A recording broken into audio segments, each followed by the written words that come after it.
একটা মাইক নাও। আমরা ত্রিপুরা উপজেলা কর্মচারী সমিতির তরফ থেকে আমরা মুখ্যমন্ত্রীর ত্রাণ তহবিলের উদ্দেশ্যে মাননীয় শিক্ষামন্ত্রী শ্রী রতনাথ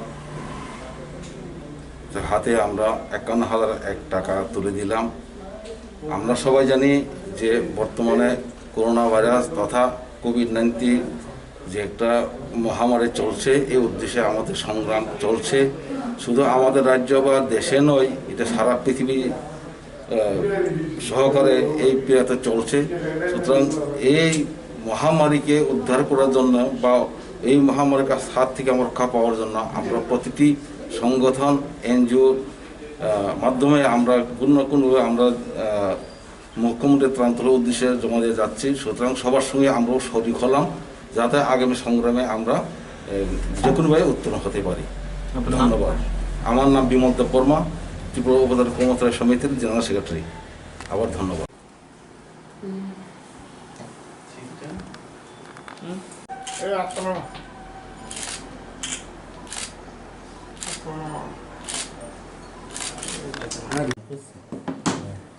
এটা অনলাইন জয়েন করবো, সবাই জয়েন করতে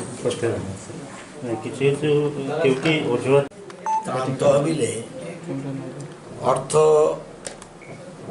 প্রদান এটা অব্যাহত রয়েছে। আজকে সকালেই অজয় বিশ্বাস এসেছিলেন, প্রাক্তন এমপি। ওনার একটা সংগঠন আছে CFTUI, এই সংগঠন থেকে 10,000 টাকা দিয়েছেন। TUKS ত্রিপুরা উপজাতি কর্মচারী সমিতি, তারা 51,001 টাকা দিয়েছেন। ত্রিপুরা TET টিচার্স অ্যাসোসিয়েশন, ওনারা 1,11,499 টাকা দিয়েছেন। এছাড়া জ্যোতির্ময় দেবনাথ 5,000 টাকা, প্রাক্তন শিক্ষক। আশুদেব দাস, উনি একজন অফিসার, উনি 10,000 টাকা দিয়েছেন ওনার মিসেসের বলায়, কারণ উনি আলাদাভাবে সংগঠনের মাধ্যমে অর্থ প্রদান করেছেন, কিন্তু ওনার মিসেস বলেও আবার 10,000 টাকা মুখ্যমন্ত্রীর ত্রাণ তহবিলে জমা দিয়েছেন। অনিমা কর চৌধুরী PI, উনি 1,500 টাকা দিয়েছেন। শিশু বিহার এলামনি অ্যাসোসিয়েশন, তারা প্রাক্তন ছাত্রীরা, তারা 30,000 টাকা দিয়েছেন। তো এরকম government advocates and Tripura BJP law and legal affairs department, total 106 জন লয়ার, তারা 5 লক্ষ টাকা প্রদান করেছেন। মিলন দে দত্ত 12,000 টাকা দিয়েছেন। প্রভাতী পেট্রোলিয়াম 11,000 টাকা দিয়েছেন। শিশির ডেভেলপার্স অনিন্দিতা চক্রবর্তী 50,000 টাকা দিয়েছেন। সিদ্ধার্থ ব্যানার্জি টিচার 5,000 টাকা দিয়েছেন। এরকমভাবে বহু অর্থ আপনার মুখ্যমন্ত্রীর ত্রাণ তহবিলে বিভিন্ন কর্নার থেকে আসছে। এবং 15 তারিখ পর্যন্ত, আজকে হলো 16 তারিখ, 15 তারিখ পর্যন্ত মুখ্যমন্ত্রীর ত্রাণ তহবিলে 8,50,00,000 টাকা জমা পড়েছে। 15 তারিখ পর্যন্ত যেগুলি জমা পড়েছে, কালকে বিকেলের দিকে যেগুলি পড়েছে এখনও হিসাব হয়নি। তো এরকমভাবে বিভিন্ন মানুষ, সংস্থা, NGO, ব্যক্তিগতভাবে সবাই মুখ্যমন্ত্রীর ত্রাণ তহবিলে অর্থ প্রদান করছেন। এবং সাথে সাথে এই ত্রাণ তহবিলের অর্থ পেয়ে আমাদের সরকার এবং মুখ্যমন্ত্রী নিজেও যারা দুস্থ মানুষ তাদের সেবায় অর্থ প্রদান করছেন। আপনারা জানেন যে যেগুলি 12টা এক্সপিরেশন ব্লক রয়েছে, যেখানে 92,000 গরিব মানুষ রয়েছে ট্রাইবেল উপজাতি এলাকায়, সেখানে উনি সব পরিবারকে তাদের অ্যাকাউন্টে 500 টাকা করে এই মুখ্যমন্ত্রীর ত্রাণ তহবিল থেকে প্রদান করেছেন। এছাড়া আপনারা জানেন যে বহির্রাজ্যে যারা আমাদের ত্রিপুরার মানুষ রয়েছে বহির্রাজ্যে, এর মধ্যে কালকে পর্যন্ত 1,041 জনকে, অর্থাৎ 720 পরিবারের 1,041 জন মানুষকে তাদের ব্যাংকের মাধ্যমে, তারা যে বিভিন্ন বহির্রাজ্যে রয়েছে, তাদের 40,75,718 টাকা প্রদান করেছেন। তো বিভিন্ন রকম, যেমন হকারদের প্রদান করেছে, পত্রিকা হকার, এরকম বিভিন্ন মানুষকে আবার প্রদান করেছে যা আমাদের রাজ্যে নয়, অথচ আমাদের রাজ্যে বসবাস করছে ইটভাটার শ্রমিকরা। এটা হতে পারে যে অন্য রাজ্যের লোককে কেন আমরা সাহায্য করব, কারণ এরও আমাদের রাজ্যের উন্নয়নের ব্যাপারে তাদের ভূমিকা রয়েছে। তারা যদি ব্রিক না বানাতো তাহলে আমাদের রাজ্যের এই যে ডেভেলপমেন্ট ওয়ার্ডস স্তব্ধ হয়ে যেত। সেই জন্য সরকার সাইলেন্ট স্পেক্টারে থাকতে পারে না, আমরা বিভিন্নভাবে সাহায্যের হাত বাড়িয়ে দিয়েছি। কালকে থেকে জানেন আপনারা, পরশুদিন রাত্রে প্রধানমন্ত্রী ঘোষণা দিয়েছেন 3রা মে পর্যন্ত লকডাউন থাকবে এবং সোশ্যাল ডিস্টেন্স মেনটেন করে সবাইকে চলতে হবে। আগে যেরকমভাবে আমরা সোশ্যাল ডিস্টেন্স মেনটেন করে চলেছি এবং ঘরের মধ্যে আবদ্ধ রয়েছি, এখনও তাই করতে হবে। এবং এই জন্য আমরা শিক্ষা দপ্তর বেশ কিছু সিদ্ধান্ত গ্রহণ করেছি। আমাদের ছেলেমেয়েরা, স্কুলের ছাত্রছাত্রীরা, কলেজের ছাত্রছাত্রীরা তারা কিন্তু স্কুলে যেতে পারছে না। লকডাউনের আগে থেকেই আমরা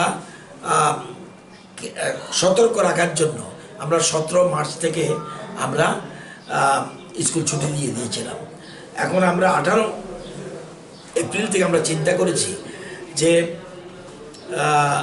আমাদের যে টিভি চ্যানেলগুলি আছে, দূরদর্শন বা টিভি চ্যানেল, এদের মাধ্যমে আমরা অনলাইন ক্লাস, ছেলেমেয়েরা বাড়ি থেকেই এই ক্লাসগুলি কিভাবে হচ্ছে কি না হচ্ছে সব দেখতে পারবে এবং তারা এই ক্লাসগুলো আমরা শুরু করছি যাতে তারা আপডেটেড থাকে।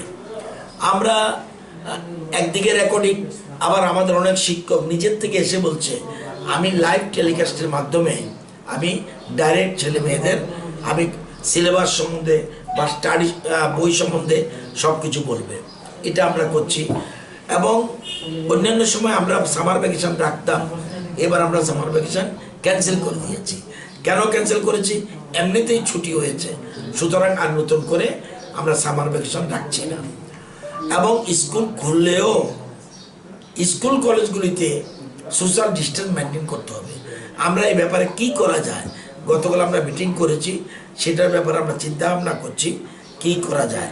আমরা কেউ ভাবছে যে একটা ক্লাসে যদি 40 জন থাকে, সেই ক্লাসে যাতে 15 জন 20 জন ক্লাস করবে, পরের দিন আরেকটা গ্রুপ এসে ক্লাস করবে।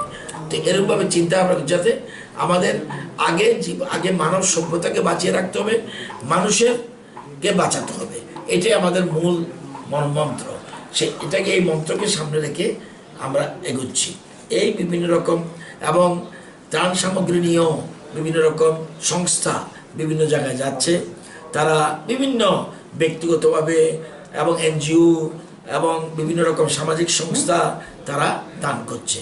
তো যারা এই মুখ্যমন্ত্রী ত্রাণ তহবিল সহ সাহায্যের হাত বাড়িয়েছে তাদেরকে সবাইকে রাজ্য সরকারের পক্ষ থেকে আমরা অভিনন্দন জানাচ্ছি।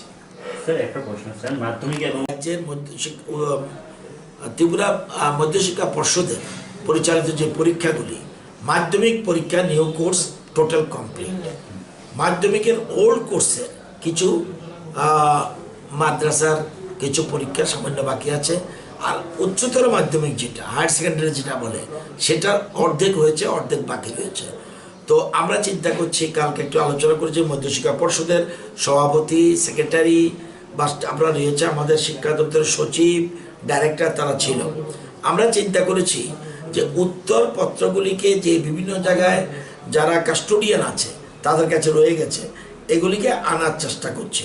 2-3 দিনের মধ্যে সেগুলি সব আনার পরে এবার আমরা এই উত্তরপত্রগুলি আমরা আগরতলায় যে শিক্ষকরা রয়েছে সেটা এই লকডাউনের মধ্যেই তারা উত্তরপত্রগুলি দেখা আরম্ভ করবে, এক্সামিন করা শুরু করবে।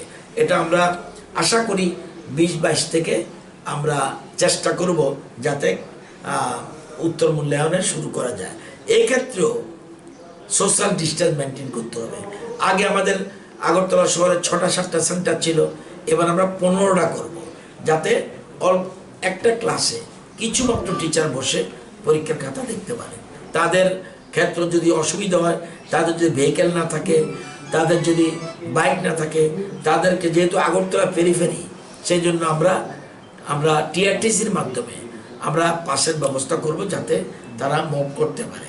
কিন্তু সেক্ষেত্রে সবটাই সোশ্যাল ডিস্টেন্স মানে আমরা কিছুটা এগিয়ে রাখলাম। তারপরে যখন লকডাউন উঠবে তখন উচ্চ মাধ্যমিকের যে বাকি পরীক্ষা এবং ওল্ড কোর্সের যে বাকি পরীক্ষা সেটা আমরা করাবো। এবং আমরা সবসময় সিবিএসইর কী করছে সেটা লক্ষ্য রাখছি এবং অন্যান্য মধ্যশিক্ষা পর্ষদ কী করছে সেটাকে লক্ষ্য রাখছি। উত্তরপত্রের মূল্যায়ন আমরা এর মধ্যেই শুরু করব।